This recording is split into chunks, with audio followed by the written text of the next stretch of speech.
Good morning, everybody, and welcome back to the channel. I am Amalgam Ash, and today I wanted to take a look at the RPG developer Bakin assets created by Hawse on his itch.io page.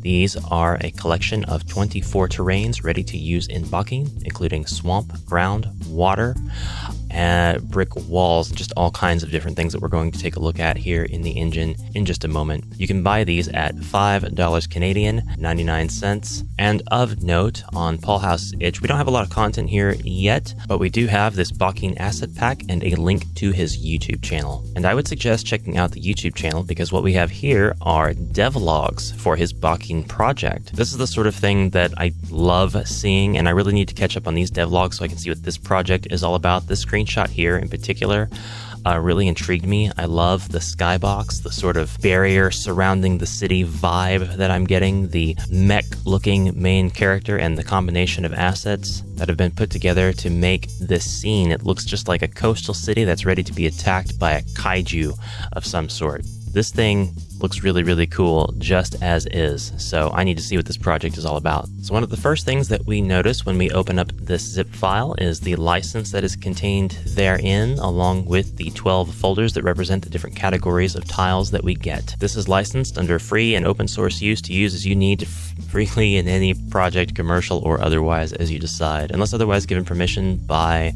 Paul in writing or email, you may not modify these files outside of the Bakin game engine. Any modifications done within the engine fall within acceptable. I appreciate credit if you use them in a game, but it's not 100% necessary. Next, we are given instructions. If you're brand new to Bakin and you're not sure how to import new assets, this PDF file with instructions and pictures is going to be extremely useful.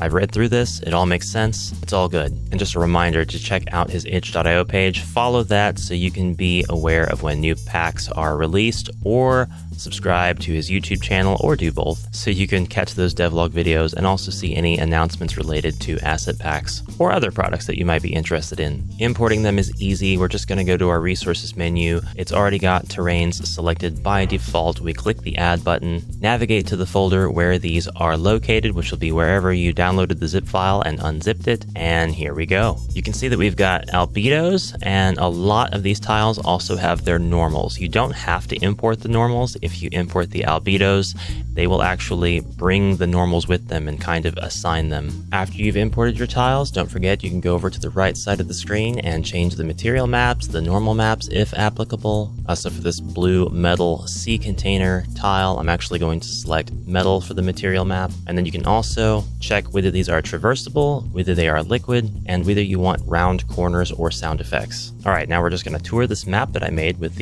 actually just like 6 of these assets. And guys, nobody is going to accuse me of being the best map maker around, but I did want to showcase what I could. So I built a little asphalt path. I forgot to make the edges straight, but I actually think that it makes more sense to leave these rounded, at least in this situation. It kind of looks like the apocalypse happened. We've got swamp water, which doesn't have to be swamp water. The context could be like acid or zombie juice or pretty much anything else. Green Kool-Aid. Ooh, that tasty ectoplasm drink that came out in the 90s, or did I just dream about that? We've got our metal shipping container, if that's what that is.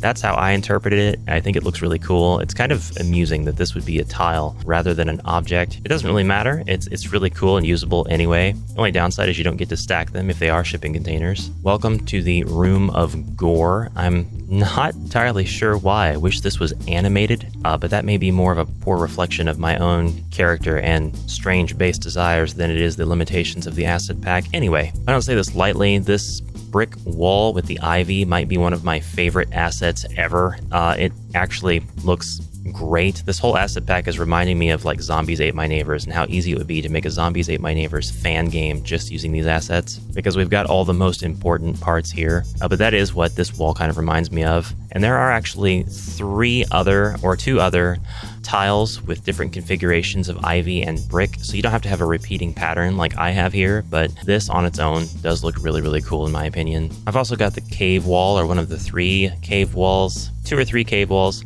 situated and climbing high into the air. But again, this is not like the best representation of a map that can be made using these assets. It's just a snapshot of how you could use these assets. So that's kind of all the time I have for map making right now. I would definitely encourage you to check out Paul's YouTube channel and keep an eye on his itch.io page and check these assets out if they look like something that you need for your project. Thank you for watching. Comment anything you'd like down below, and if you have an asset pack that you would like me to give a brief overview of or review on my channel, I will happily do so. Just let me know. All right, thanks again for watching. I'll see you in the next video. Have a great rest of your day. Bye for now.